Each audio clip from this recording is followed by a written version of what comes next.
Blog Talk Radio. Hello, everyone, and welcome to a new second episode of my weekly podcast. This is Molly McCord, and I'm adding in a second show for you, for us, for everyone to support us as we move through these big energies of July, August, and September of 2018. It is my joy to do this podcast, and it is something that really feels right for, I was going to say for me, but not for me, for us. Like there's something in the collective right now that we need each other, and we need to know that we're feeling the same energies, we're aware of the same shifts, we're in this together. And that's what this is about, because really we all rise together. We all do this together, but we all do it individually as well. And so the intention of this show has always been to help you with your own personal conscious soul growth while also contributing that energy back out into the collective. So I'll be doing an episode every Monday in addition to the regular episode on Wednesday.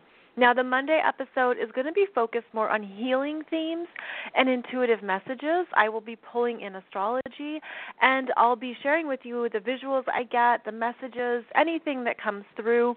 I can't plan it. I don't plan it because it isn't, I'm just the messenger. I'm just that conduit who wants to give you perhaps exactly what you need to hear. So here we are into July, and frankly, I felt a big energy shift on July 1st. My family felt it. My son actually got a fever and got sick, but it quickly passed. I felt it in my solar plexus. I felt it in my dreams. I don't know if you can relate to this, but before these big energy shifts, it can be hard to sleep at night. That's because our auric bodies are doing work, are feeling energies. Our auric selves do not sleep because they do not need to rest. Our human physical selves need to rest because the density of our bodies, of this world, of everything we do in a day, we need our downtime. That's just part of the energy cycle. But our auric bodies are always alive and out there. And so we can feel these energy shifts in ways that we can't quite put into words, or you can't quite conceptualize it. But something felt up in July 1st because this is a big month. And it's a month with 2 eclipses. The third eclipse is in August. If you're interested in learning more about each eclipse, I have videos on YouTube with these eclipses. There's the July 12th solar eclipse, and I just posted a brand new video on the July 27th total lunar eclipse, which will be covering most of the continent of Africa and most of the Middle East, as well as a majority of India. So it is quite a big energy that's going to be felt amongst millions of people on the planet. And I just did a chart reading of that I posted on Saturday. I posted it June 30th on YouTube. So please check out my YouTube channel, which is called Conscious Cool Chic Molly McCord. That's because, by the way, I have another YouTube video called Molly McCord, and that one is for business development. If you are a healer, an author, a spiritual messenger, I give you information on that YouTube channel. And that is something that has been kind of just sitting there. I haven't had the time for it, but that's why I actually have 2 YouTube channels. So Molly McCord will get you either of my channels there on YouTube. I also have just uploaded a few more videos in the Twin Flames Healing Journey teaching series. I uploaded 3 more videos that talk about the soul shock, that talk about the divine masculine's connection to the karmic partner, and that talk about more of the pain that the divine feminine goes through when she asks, why was I not chosen? So I hope those videos and those topics really support your energy and anything you might be feeling if you identify as a twin flame. So this week we actually have a really beautiful energy right now. And we're approaching a big month ahead. as I said, with the 2 solar eclipses. We're going to have the sun opposing Pluto. We have then the sun will be squaring Uranus. Everywhere I look at in this month's astrology, it's like change, shift, big movement, things really speeding up even, which is interesting because of the Mars retrograde, which tends to slow things down. So I think that's part of why this energy doesn't feel clear at times, because we have these different cycles going that don't all sync up. But I feel it overall as there's something we're doing at such a deep soul level, but we feel it, and again, you can't find the words, or you can't completely conceptualize it, but you know it's happening. You know you're shifting. And you know that there's things that have ended for you. And this month of July, is going to show you that. It's going to show you, truthfully, how much you've grown in one lifetime, and that it's actually a celebration because you didn't have to die to start a new life. Do you know what I mean? When we had slower, denser energies on this planet, think of medieval times, okay? We went through a lot, and the lifespan was very short. Maybe 40 years of age was old, 50 years of age was ancient. Well, nowadays the energy is so fast that we live longer, but we live faster. And so we get to do more in a lifetime. We do more in a decade than ever before. And because we're doing more and we're accelerating with the planet, there's just more changes that happen in our lives. And that's why you can feel like you go through more cycles in your lifetime than ever before.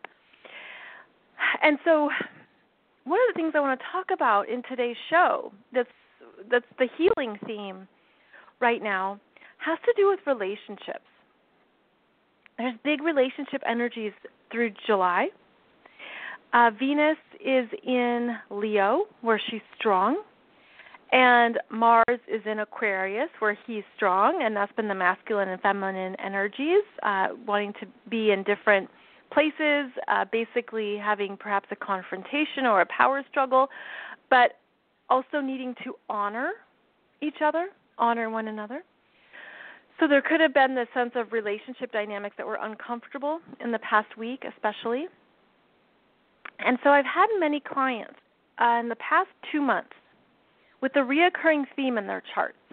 And whenever this theme comes up in multiple client sessions, I remember it, of course, and I think more people need to hear this. So let me tell you what I've told many people in the past 2 months. And it's a very interesting theme. And it's very simple. And the theme is, this is actually not a relationship lifetime for you. And they go, what? What do you mean? Wait. Because at first you could freak out and think, if it's not a relationship lifetime, am I alone? No, that's not what that means. Yes, you can be married. Yes, you can have a great friends and great people in your life. It doesn't mean you're all alone, a hermit on the mountain in a cabin. It's not that. What I mean is that when you don't have a relationship lifetime, it means that most of your energy is meant to be spent elsewhere. And that could be in your work, in your spiritual growth, in your mission, in your creativity or your artistic development, in your intuitive development, in your self-identity.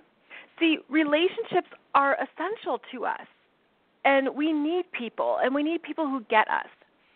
But some people in their charts have a very strong focus on relationships, where they are learning so much about themselves and other people. And when you go online, especially on social media, it can give the illusion, that we're all supposed to be in a tribe, we're all supposed to be in a group, we're all supposed to have all these friends, we're all supposed to be doing all these great things with all these great people. That's not true for everybody. So when I say this actually is not a relationship lifetime for you, that means your energy is supposed to go somewhere else. So can you free yourself from those expectations that you're supposed to do or be a certain way because it appears that everyone else is. Everyone else is in quotation marks.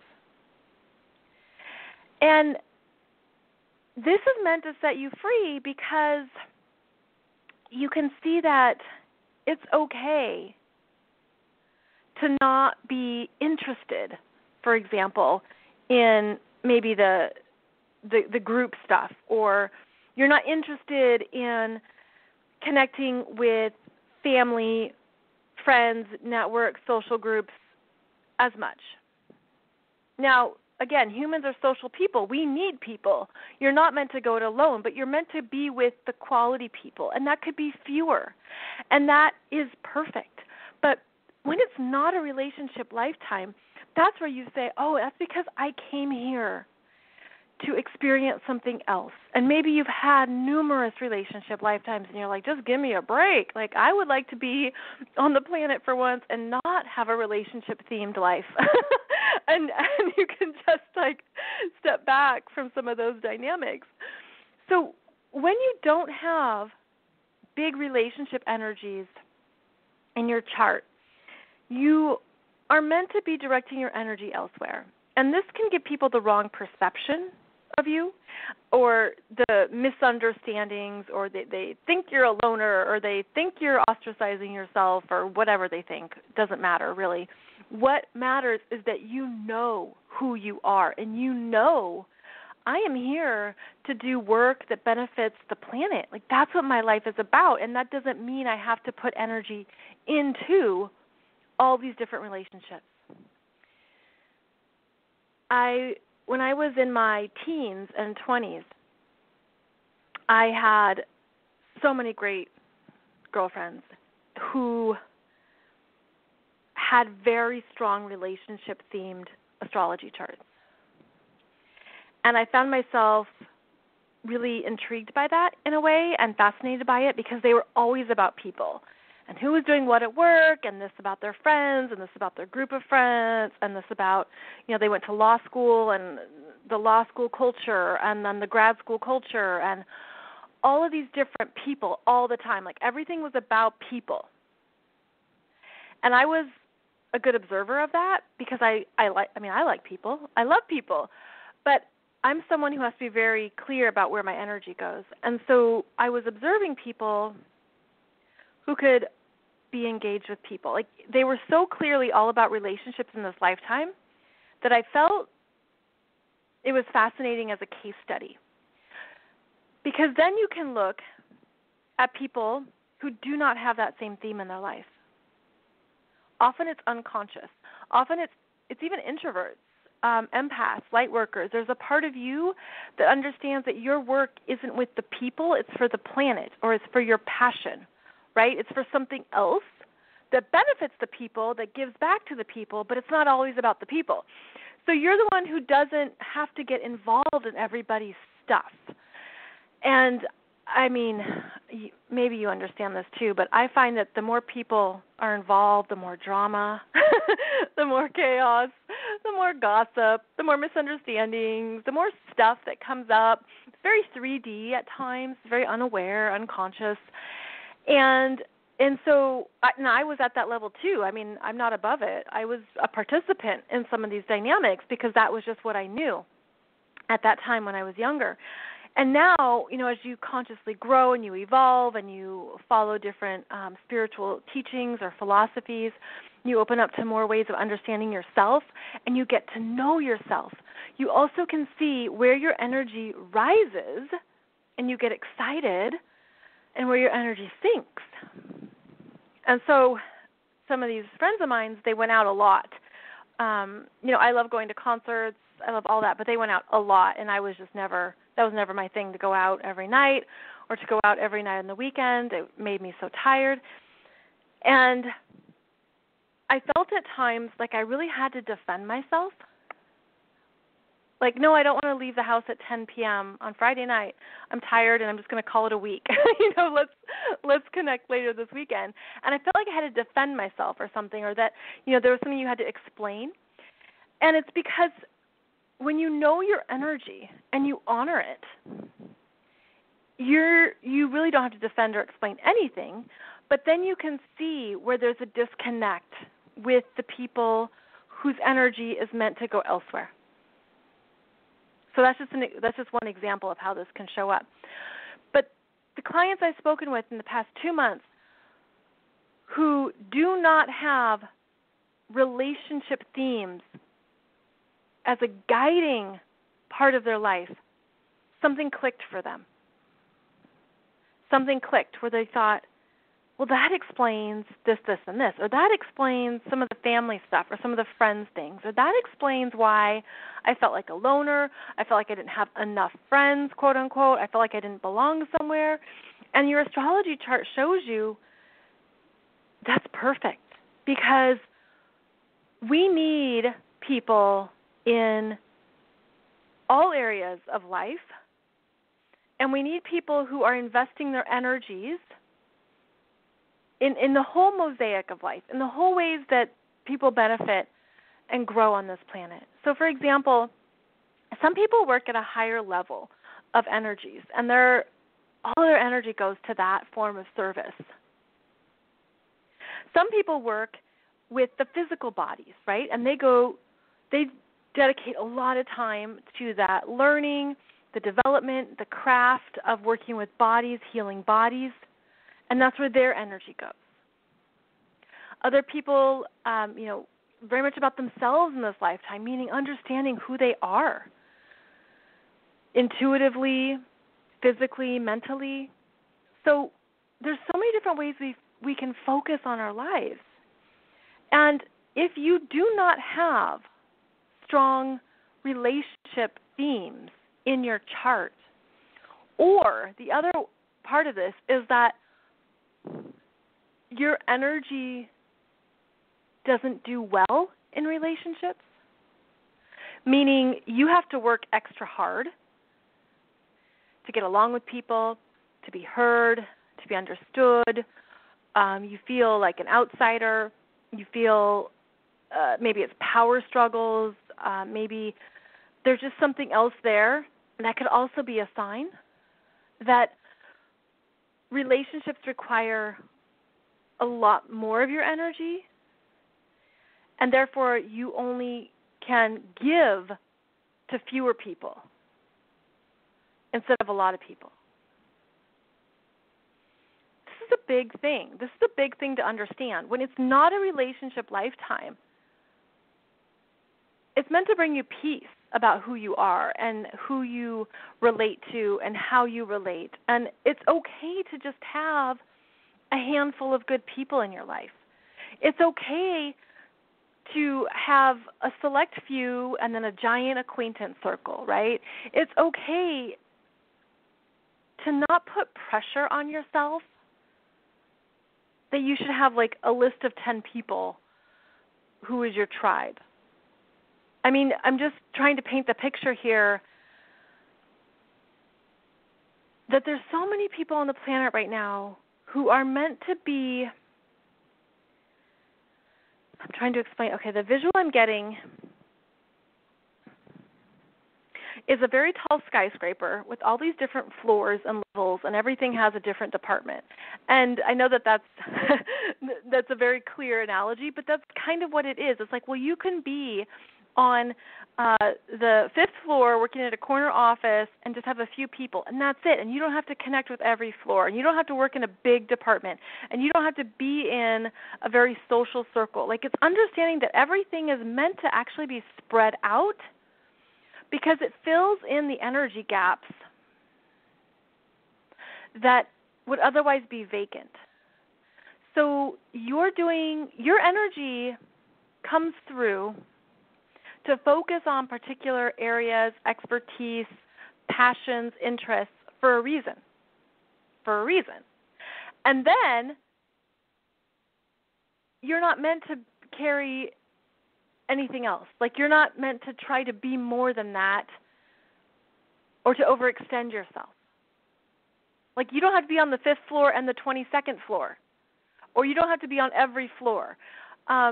I feel like this is meant to help you just feel at peace, like that sense of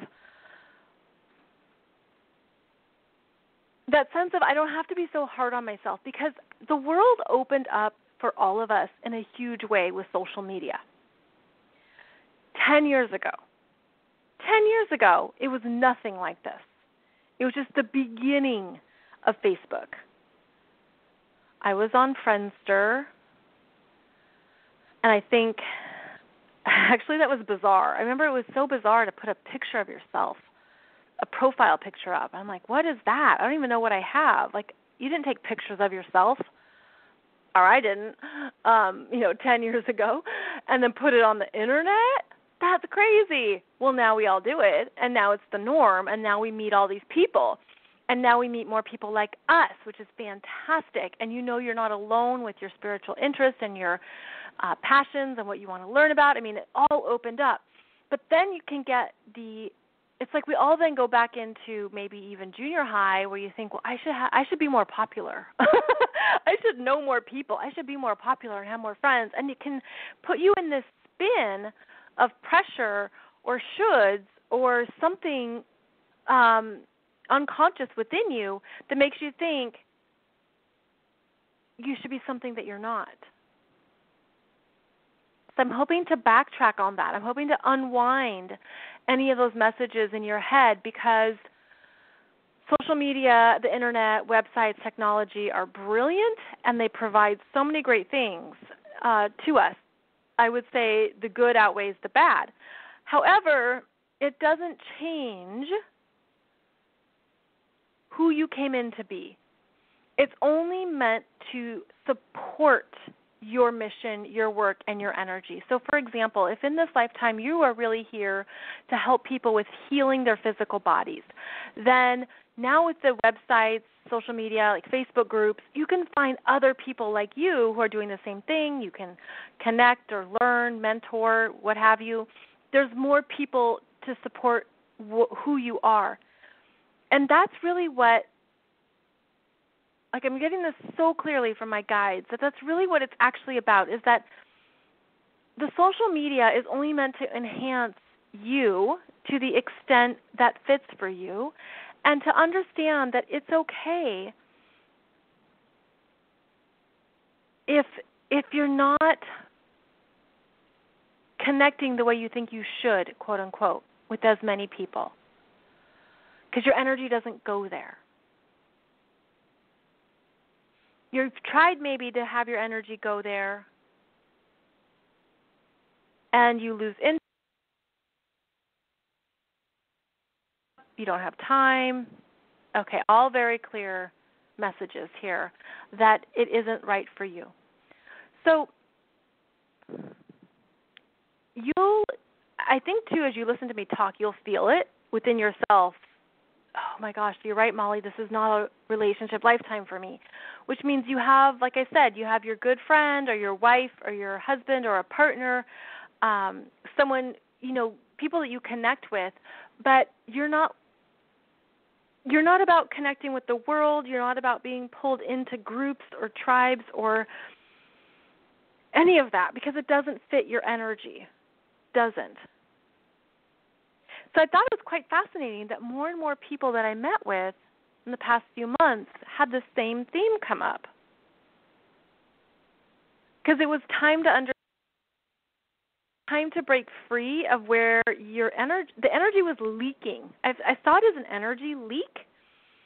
Like, think of a leaky faucet. And you think, oh, it's just a little drip, a little drop. But within a 24-hour period, it fills up many buckets. So there were energy leaks around certain expectations of relationships. And in an astrology chart, there's many different ways this can show up. There isn't one formula I can give you. There's not one thing to look for. In any chart, in any astrology chart, you look for reoccurring themes that show up.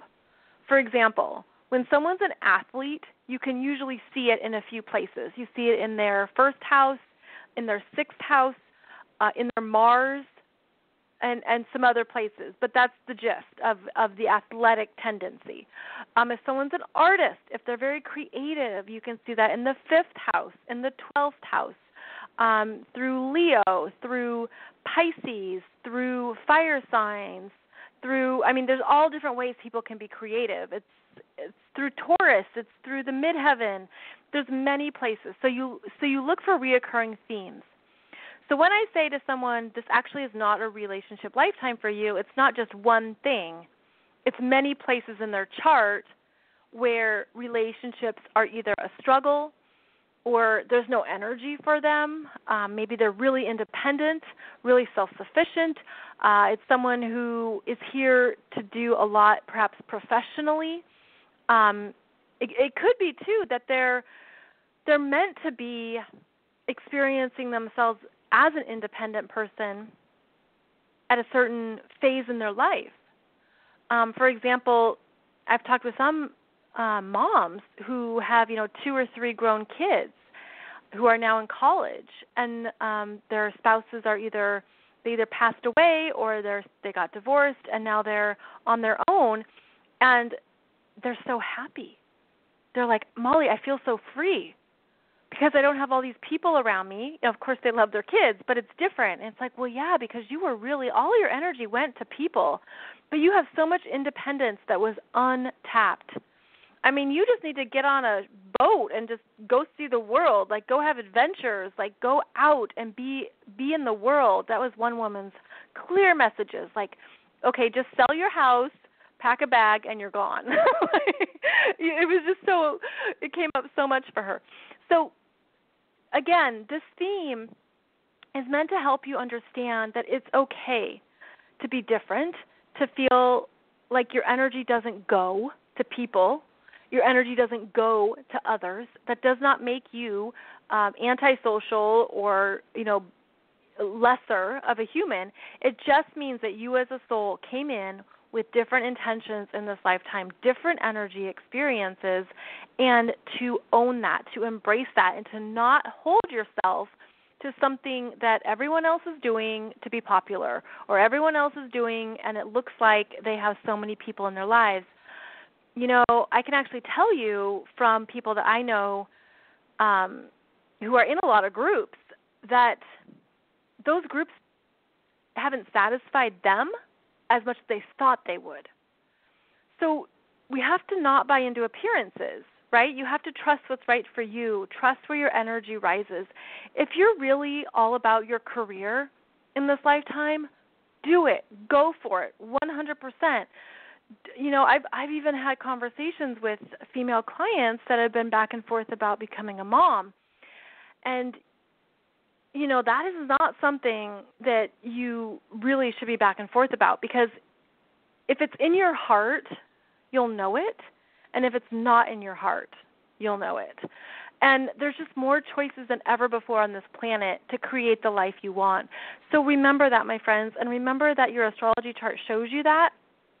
And to keep that in mind, especially this summer as we move through July, because this is going to bring up these shifts in your life and what you're ready for and what you need to step into and how you need to step forward. And to own it, have that confidence, that strength of, I want this, I'm ready for this, or ready or not, this is happening. It is that kind of a month. So set yourself free. Don't think you have to be someone you're not, because you are here with your own beautiful gift to embrace. And your energy contributes to the collective, to the whole. So the more that you are 100% yourself, the better you are at contributing to humanity's awakening and what we're going through. So I'll be back on Wednesday with the regular weekly show. Thank you so much for joining me, and I'll be back here next Monday for another healing theme. You can find out more about me at consciouscoolchic.com. That is one of my websites. My business website to help you with your business is mollymccord.online, where you can find a ton of free videos, resources, and tips. Thank you for joining me, and I'll see you back here soon. Bye-bye.